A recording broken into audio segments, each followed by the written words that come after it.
Now, Mom has a great sense of humor and is very funny, so I was actually expecting some good material from her. Now, it might have been the 7 months of delicious, piping hot food from the hospital that Mom never ever complained about that stole her humor, but the text I finally received had no good stories at all. So it was stuff like Lloyd Alfred Rice married Lois Rice in 1958. They had 2 children, Gregory Arnold Rice, Anita Aline Rice. I'm like, thanks, Mom. That's great.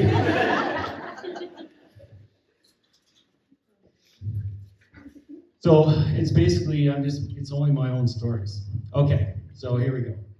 All right, Mom's birthday is actually March 9th, so just a couple days away. She was born in Fairview. Her parents were Hertha and Harry Klappstein, and her siblings were Bob the Ne'er-do-well, Helen the Fink, Dave the Whiner, and well, Grace, there's no words. Essentially, Mom held the family together on sheer grit alone. She had 2 kids of superior quality, Anita and me. Oh yeah, she married Lloyd on November 28, 1958. After marrying Dad, we lived out at the farm in Dawson until Mom decided to downsize and move here in the Sierras in 2017. Now, I thought I'd actually start with a nice story. It's true that Mom is a very caring and loving person. However, that doesn't really square up with my first memory of her. In this memory, I'm about 4 or 5 years old and running. In my mind, I'm wearing a t-shirt, so it must have been warm. I'd run from the front door of the little house, and I think most of you have been out at the farm. So I'd run from the front door of the little house in the yard straight south towards Grandma's house. And for about 15 yards, and I broke left to where the grass ended and the dirt yard started. To my left was the sandbox where cats from all over Strathcona County came to crap. And to my right was the area where Uncle Dave used to drive in our yard and run over all of our pets. We called it the Dave Klappstein Kill Zone. Now, for the sensitive people here, no pets actually died, but our family was notorious in our Dawson for three-legged dogs. As I ran through the kill zone, I picked up speed and was running fast as I could. I took a quick peek behind and realized, crap, Mom was gaining and had a wooden spoon in her hand. Happily, the memory ends there. I want to know why she had the wooden spoon. Well, it was a Anita, right? Oh, I have a red mark. Remember the red marks? Oh. The first step in hooking up with Lloyd Rice was occasioned by Lois's mother, Hertha. She said to Lois, and I quote, "You can't not do nothing." That's how they spoke in Fairview back then. Hertha continued, "There's a religious college in Edmonton that you're going to. Not a lot of choice, I'm told." So she went to Alberta College and took secretarial training. Step 2, emerged in the form of fellow student and co-conspirator Fran Jackman.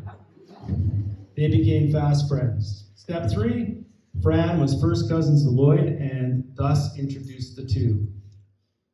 That's how the magic happened. Now, Mom almost didn't give Dad a second date because she felt he could have dressed nicer for her.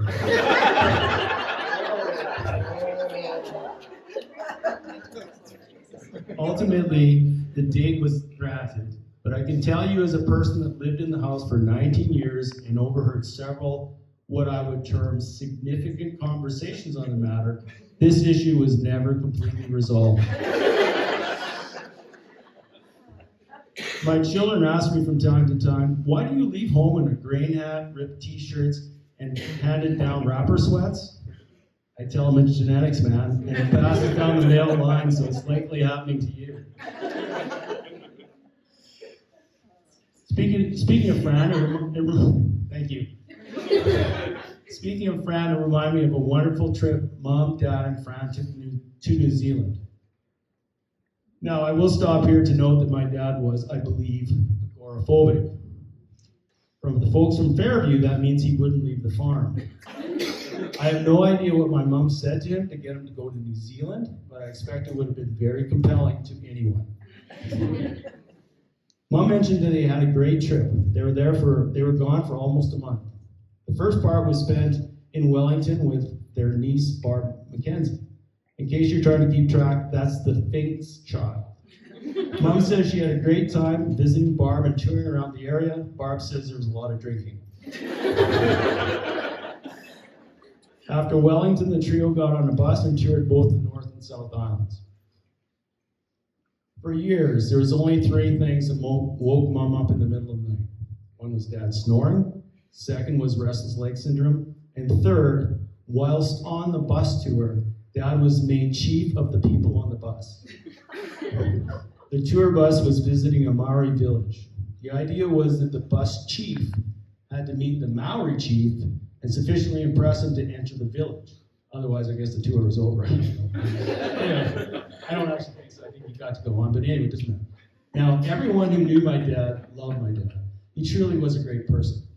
But to suggest he was a sophisticated man, he managed to be put in a position of leading 60 people off a bus and greet a Maori chief, and then follow a script of how the meet should take place and respond appropriately would be incorrect. And to be fair, he was inexperienced in the role. Again, growing up in the family home, I can tell you that we did have a chief, but it wasn't my dad. Picking that up, okay. And indeed, as the tour group approached the village, all the bus people were given instructions of what they had to do and to practice. And after the practice, a chief would be picked. As Mom says, Dad didn't even pay attention to any of it while Fran and I practiced really hard. When Dad got picked to be chief without any idea of what to do, Mom's first thought was, Lord, take me now. Predictably, the rest was a disaster, and as I said, the PTSD from the event still haunts her today. Growing up in Fairview was not super easy. And for a lengthy stretch, Mom's dad, Harry, was off in the war, so Mom says Hertha was the boss. During this time, Mom had discovered this game where you would lean over into the rain barrel and put your mouth in the water and blow bubbles. I'm not making this up, right? As I said, growing up in Fairview was not super easy. On one occasion, Hertha was busy, so Bob and Helen were to supervise Lois, Dave, and Grace. Bob, of course, was useless, but apparently Helen was actually supervising. However, as I mentioned, Helen was a fake, and when Lois, Dave, and Grace ran off, Helen did just that. By the time Hertha came around the corner of the house, all three had their head in the rain barrel blowing bubbles. Now, Mom wouldn't cry when she got spanked, so she got it the worst. Dave got it next, being a wimp and a whiner. He started crying right away, so he was punished last. And you can imagine, right? You know where I'm going. Grace sobbing as soon as Hertha came around the corner. She got off scot-free. Now, Mom was a very good curler, or was a very good curler. Her team included Joyce Irwin, Helen Fleming, and Jean Speed. Jean Speed was, Mom says, was a piece of work. She's not here, is she? They were one of the first women's teams to use the long slide. They won many bonspiels, including, quote, or sort of beating those, quote, rich tight asses from the Glenora Club, end quote, as well as making it into the semifinals in the zone playdowns. As a testament to her curling prowess, we had curling lamps in the house she won bonspieling. These were 70s haute couture and included an orange-brown colored lampshade that accentuated our red shag carpet and a stunning pewter ashtray nailed into the base of the lamp. All this was set on a real piece of wood, not, as Mom says, that fake crap from IKEA. It was indeed a sad day when that lamp went down the road.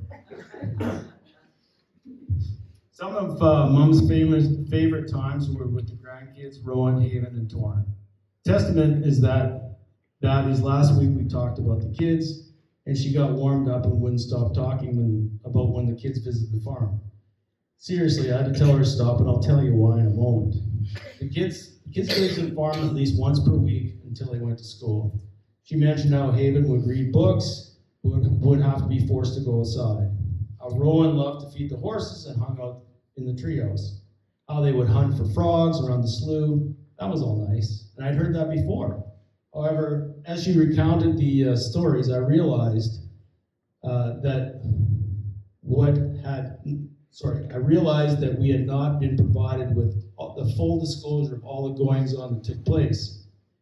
At one point, she recalled wistfully, quote, "And of course there was a time Torn and I went out to the pasture and we found a dead deer."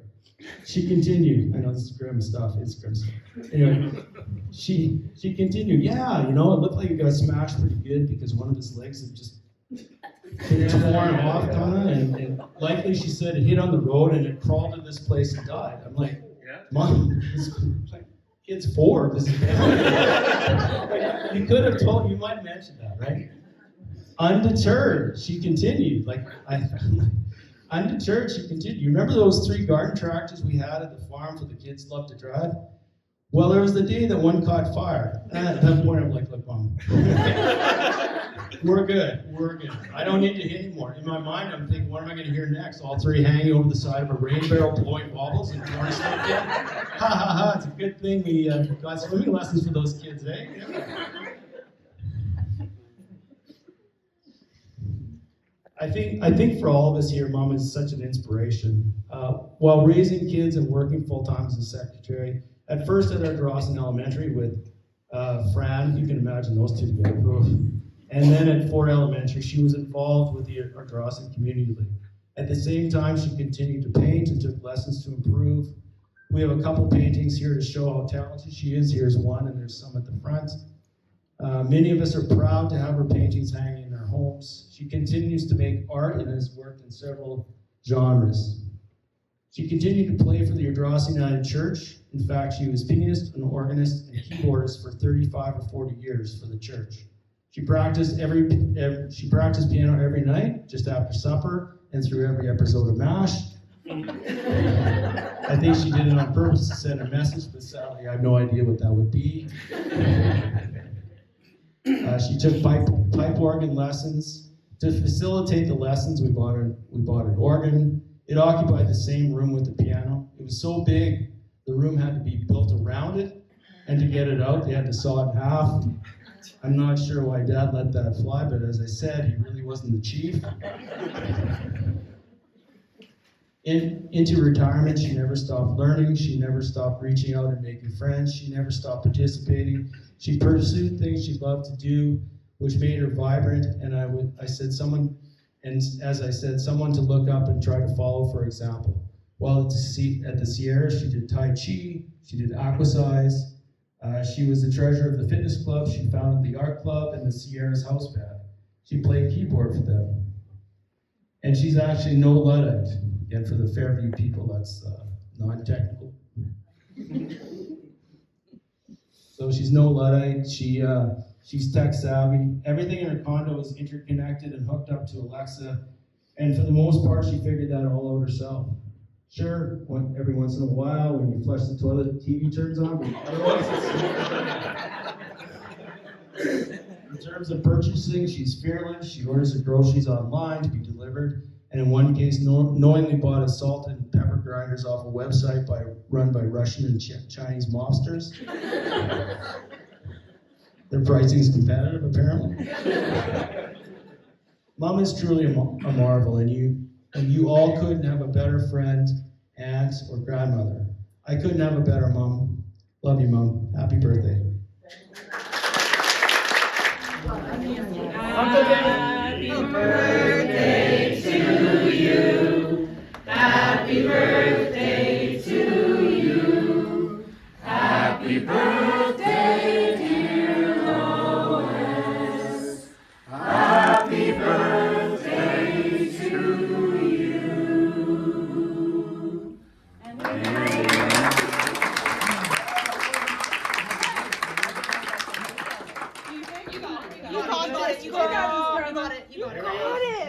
Steal. Spit on it. Start blow, girl.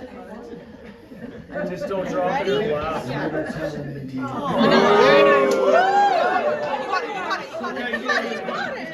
You got it. Yeah!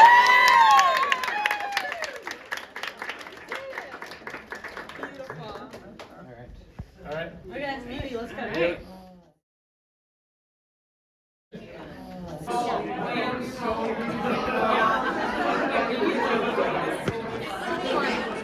Piano over there.